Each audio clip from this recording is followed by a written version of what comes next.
1987's Tiger Heli was a Taito game developed for the Nintendo Entertainment System. It's not one that I grew up playing, but it seems to find its way into many people's collections, and it's quite an easy game to find even in 2016. The game is a top-down vertical scrolling shoot-'em-up, a precursor to bullet hell style games. Released the same year as Capcom's 1942, Tiger Heli is an arcade game ported to the home console, which did a respectable job of maintaining its art style. Graphically, the game does have a relatively simplistic color palette and doesn't try to employ any trickery to make cars or buildings any more detailed than they need to be. But the game also never really leaves you wondering just what you're firing at. Everything resembles what it's supposed to, and that alone can sometimes be an impressive accomplishment on some of these older games. Little details like the changing size of the sprite and the shadow appearing on the ground after the helicopter takes off are nice extra touches. Coming from the arcade, the game holds firm in its roots and is incredibly challenging to someone who's never played it before. I'm sure this is the kind of game that someone out there can play blindfolded, and world records have been set and broken over and over.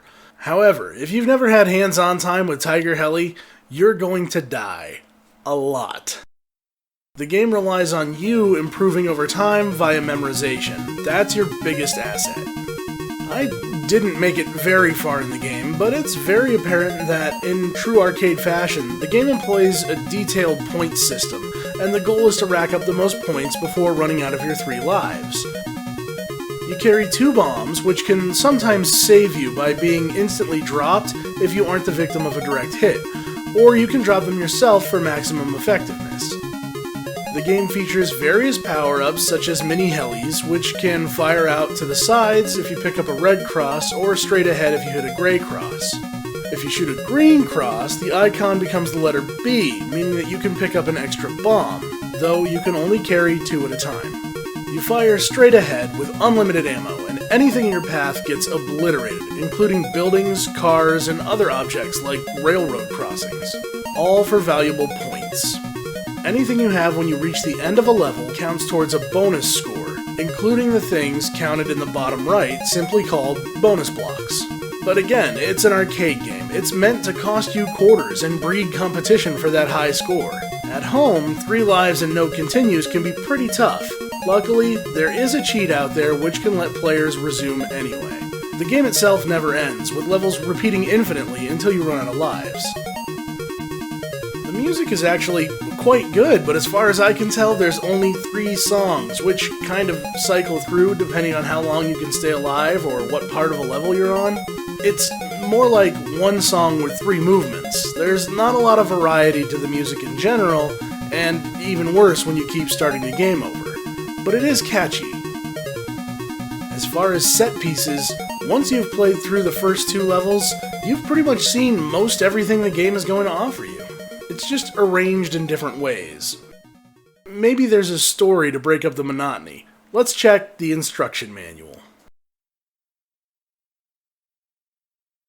Armed with the ultimate stealth jetcopter, you are about to penetrate the main military base of a dangerous terrorist nation.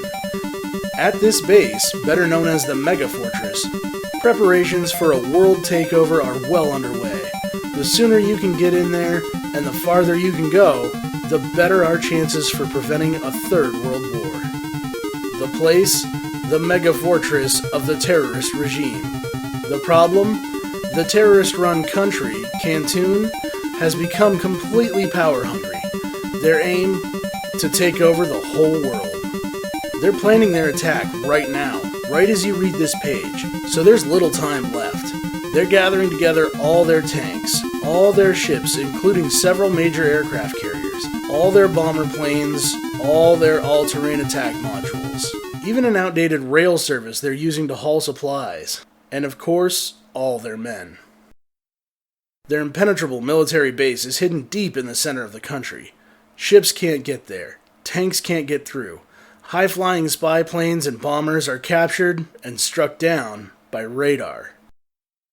The only way in is a sneak attack.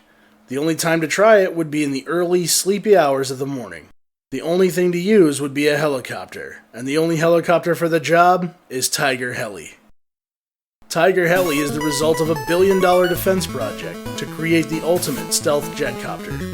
It's turbo-powered, forged from ebony metal and glistening chrome, and armed with computers, heat-seeking missiles, impact bombs, and radar scramblers. Tiger Heli can reverse directions in nanoseconds, and can fly anywhere from high in the stratosphere down to inches above the ground. But it's going to take more than fancy flying to handle this job. You're going to need nerves of steel, and a willingness to annihilate everything in your path.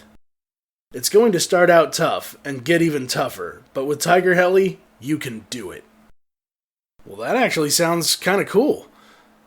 It's way more involved than I would have thought just playing the game. Someone put some thought into this. Unfortunately, throughout the game, you merely hit the end of a level and count up your points.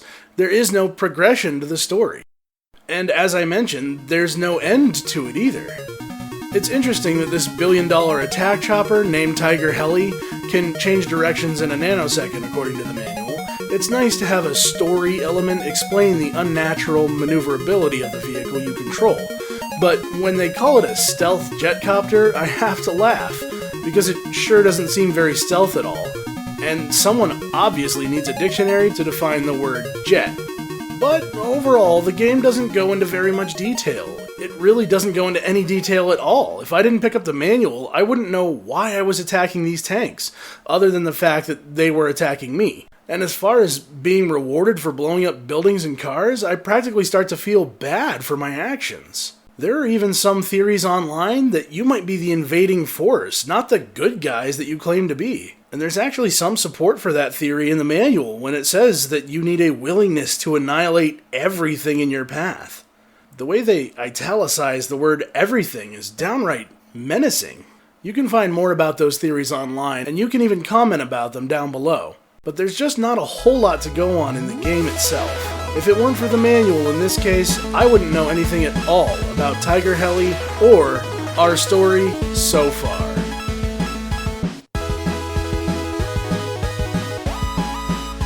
Thank you everyone for watching episode number 23 of Our Story So Far TV. I know this was a bit of a short one, there wasn't a whole lot of detail to go on, but it's just one of those games that I feel like a lot of people have in their collection and we had to talk about it. Just a fair warning, there might be a few more short episodes coming up in the near future. Just some random games I've picked up and wanted to talk about that aren't exactly story material, but it's kind of fun to uncover that they have any story at all.